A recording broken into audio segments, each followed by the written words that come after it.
Alright, YouTube, here's another repair and assessment. Assessment, in other words, figuring out what's wrong with it, showing you how to fix it.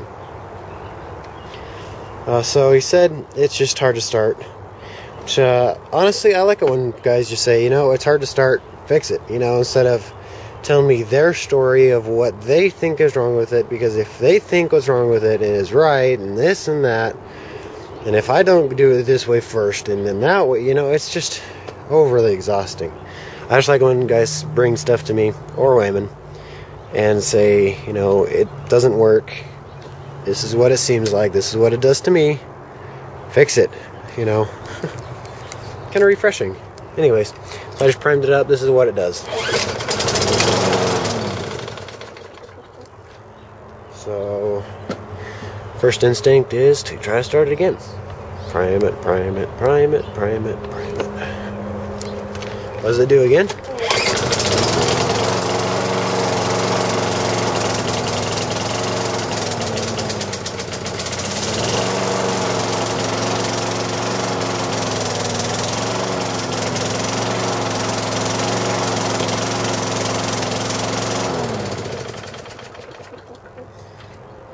Alright, so that's what it does. It just kind of hunts and wants to run and kind of wants to work and shuts off and doesn't do anything, you know. So first thing I want to check, rear air filter, which this air filter makes me giggle like a little schoolgirl. It's really odd, tiny itty bitty little filter. I mean, that is the oddest filter I've seen in a long time. But so the filter doesn't look too bad. I might replace it anyways. If I can see that. My screen's kind of wigging up, and I'm pretty sure the camera's still picking it up pretty good. So, filter's not bad. So, the next thing you do is it sounded loud enough. So, you know the carburetor isn't plugged, which is good. Or no, sorry, it's loud enough so the muffler doesn't sound plugged. Because if the muffler's plugged, that's just about as bad as a plugged air filter, but a little bit worse because it'll run, but it won't rev or do anything. So it's not the muffler. So the only other thing it's got to be is the carburetor. Ooh, and that is really toasty in there. Now be careful when you pull these out.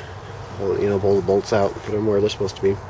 But there are linkages, as you can see here. Easiest way is to look at these first before pulling them off. And this one jets upward, so this one goes on top. This one is like a snake, it's slinky. It goes on the bottom. You know, there's easy ways to remember things. So you want to take them off up here. See, I need to go get my carb cleaner. I'm gonna go back in the back here. And the only reason why I'm videoing me walking is because I really don't feel like pasting videos together. That many anyways. And if it comes down to too much time on the video, all this is going to be cut out and you'll never see it. I've done this before. A lot of the times I'll cut these out, so you may never even see me walking. Go get carb cleaner. Alright, so I've got the carb cleaner. I gotta spray this and clean this off real quick. Just that much. Just to clean that grease off. There's the bottom one, and there's the top one. Now, what I'll usually do is take this, clean this off. This is a little down too. Thingamajig. Tip this upwards like this, and go ahead and pull off the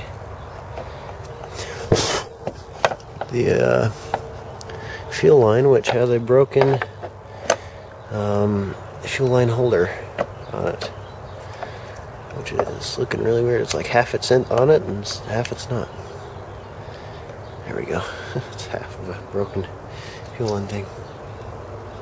So we're going to pull that off there. Set this down here. Look around to see if there's any bolt or anything we can shove in there. Probably shove this in there.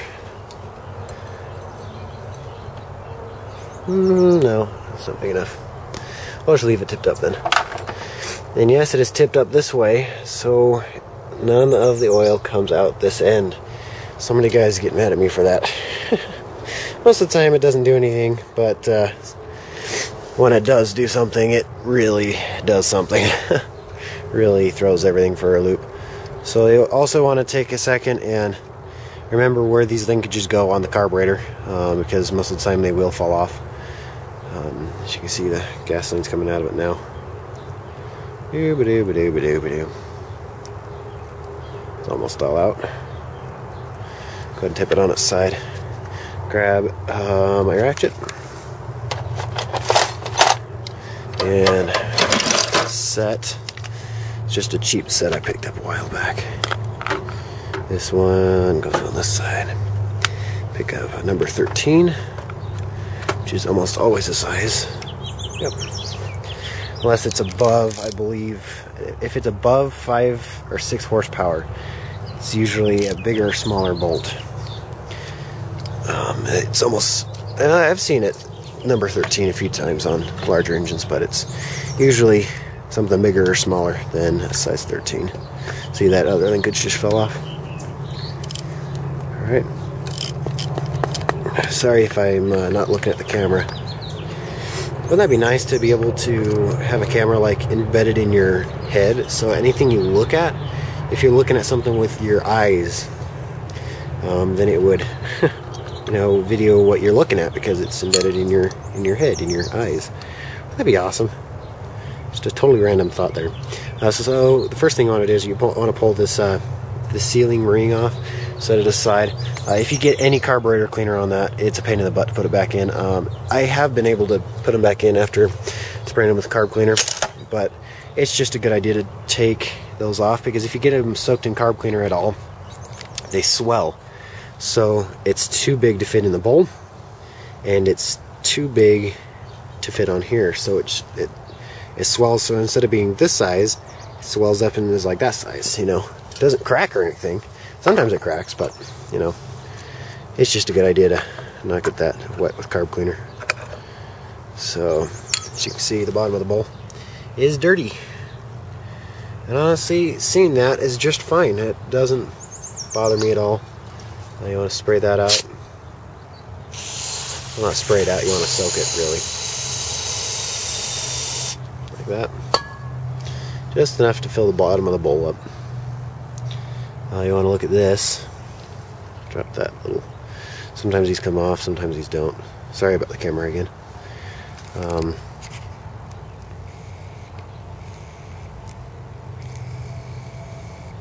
See if we can focus in here any second. There we go. Right here, there's a little hole.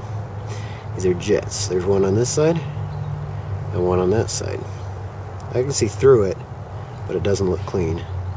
There's also one right there, which that one looks pretty plugged. There's a mosquito landing on me. So what you want to do, some people soak those, some people don't. It doesn't, it just depends on your preference of what you like to do. I'll usually spray carb cleaner in it. Just enough. See if it goes through. If it does, spray it again. Spray it again, let it soak through. Spray everything on this lightly and gently. Spray down in here. Oh, I'm out of focus.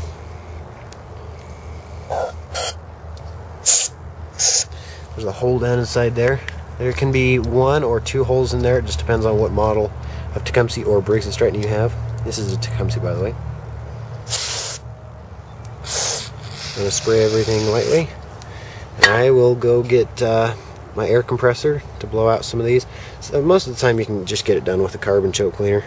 But I like to use my air compressor, my or compressed air can. You know, it's a big tank with compressed air in it.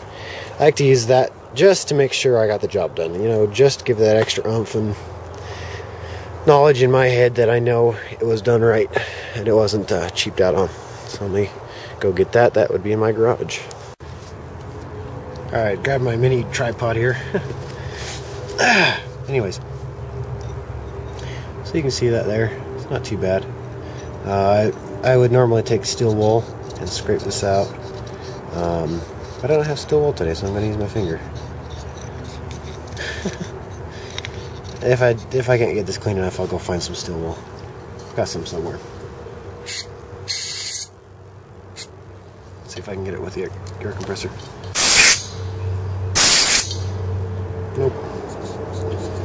Gotta get this clean. This is just years of use, you know.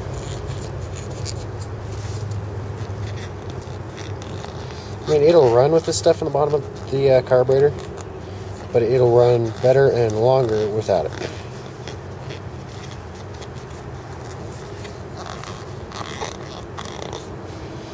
I'll call that pretty much clean. Yeah, I'll call that good. Just around the corner, so I'm gonna go ahead and put this ring back on here like that. I'm gonna set that down inside the bowl. You want to inspect this? Look at it. Spray down inside here. Spray it with carb cleaner. Whoa! Tap the camera, it tips over.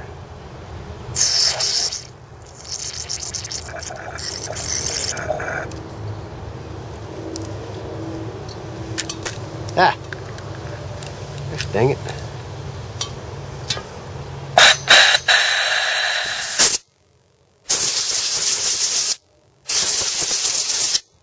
There you go.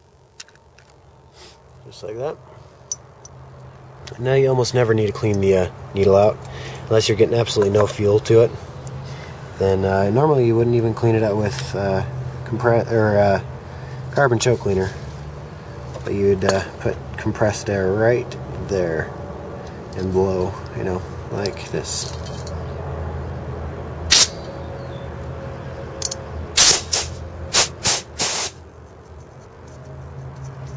So, actually, gonna take this bowl off real quick because, or this float off. There's another thing you gotta do. This video's getting kind of long and tedious. Take your float and shake it next to your ear and see if there's any water in it. This one has no water in it, which is good. The reason why you don't spray carb cleaner where the needle goes, shoot, pop this little thing out of here.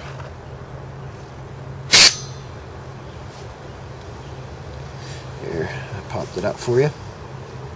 The reason why you don't spray carb cleaner in there is this little white washer that the needle actually seats itself in. It sits like that and plugs off the fuel. This swells like nothing else. It'll actually swell and shut off all fuel to the carburetor. Therefore, needing to actually buy a new one, which is a pain in the butt. And it's a pain in the butt to replace it too. Especially after it has swollen. Like swollen up. Oh, it's just a pain in the butt. It's a pain in the butt to put it back in too. Which, I'm having that pain right now. Ah, where'd it go? I lost it. Where'd it go? Seriously. I'm gonna shut the camera off until I get this little white washer back in. Alright, got the little white washer back in there. Tip on putting those little white washers back in. Dab everything in oil first, or whatever that stuff's called. It's not oil. You can do it with oil as long as it's a white washer. Then the oil won't destroy the rubber. But if it is black rubber, then it will destroy it. Slowly and carefully, it will destroy it. Anyways, so that's back in. I'll sometimes clean these off, but this one I'm not going to because it's looking pretty thin around the edges. So I'm afraid if I clean it off, it'll get a hole in it. And with these brass ones, a lot of guys will buy new ones. You can fix these so easily. You can just solder them. Take some solder to warm up the area, and you know, dab some solder acid on there, and just put them right back together. You know, it's as easy as that. Save yourself a few bucks, and use the same, you know, thing. A lot of guys will just buy new ones. Why would you buy a new one if you can just solder it? Alright, we're just gonna reassemble it here. Now this over here is where the float comes down the furthest, right here. As you can see, it's the first thing to come down. And if you look at the float, here, I'm sorry, let me back you up a little bit. There. You still see? Yep. And over here is the lowest point on this.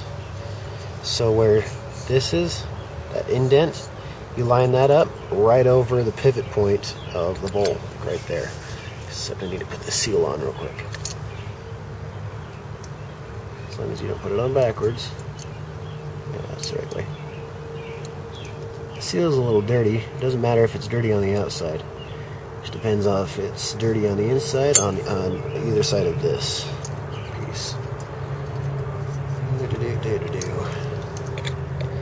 Sorry if this video is getting a little tedious. I keep getting bitten by mosquitoes and they keep breaking my concentration. Got really bad mosquitoes this year. So I'm gonna put this back in.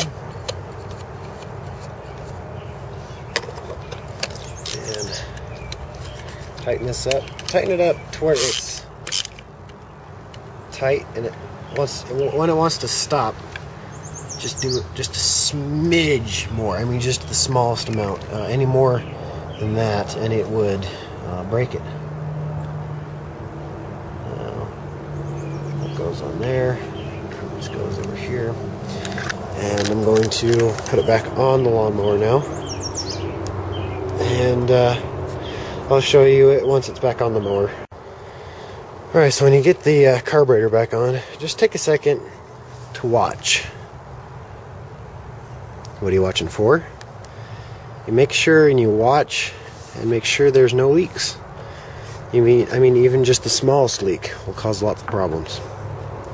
Let's go ahead and put this filter back on.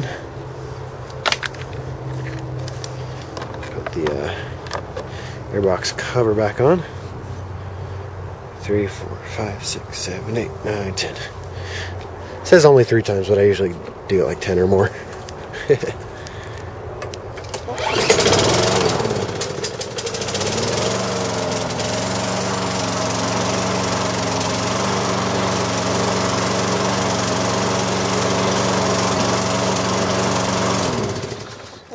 As you can see, it started up just fine, but it's now sputtering.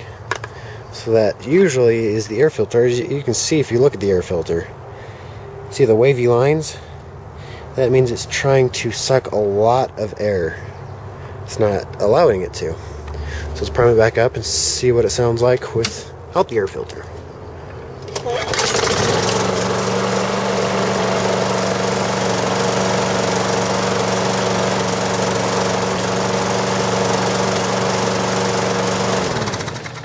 Whole lot better, except it still sputters, so that tells me it could be a problem with the fuel. Let's smell the fuel.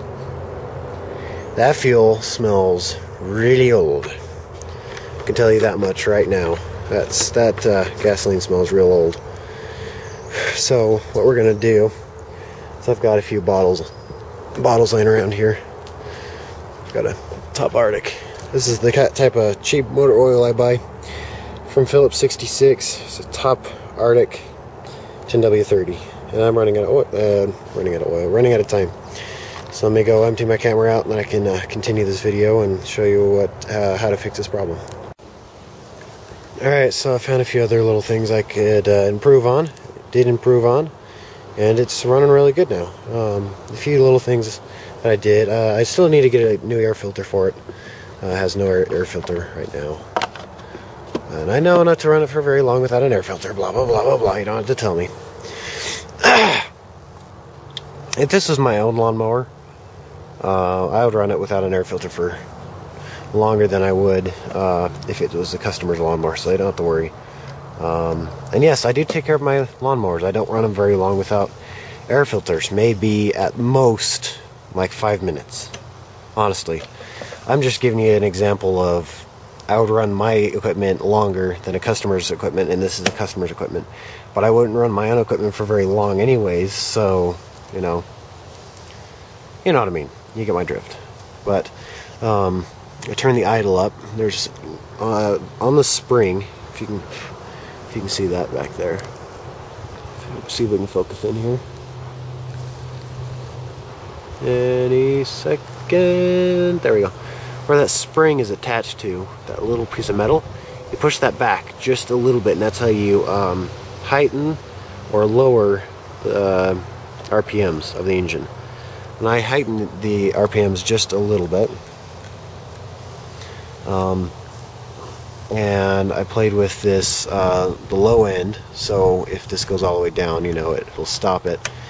And I ran it until the new fuel's gotten in there.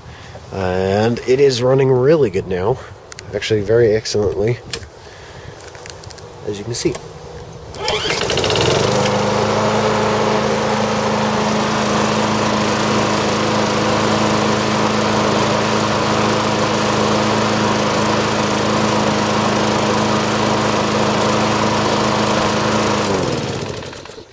As you can see, it's running really darn good now.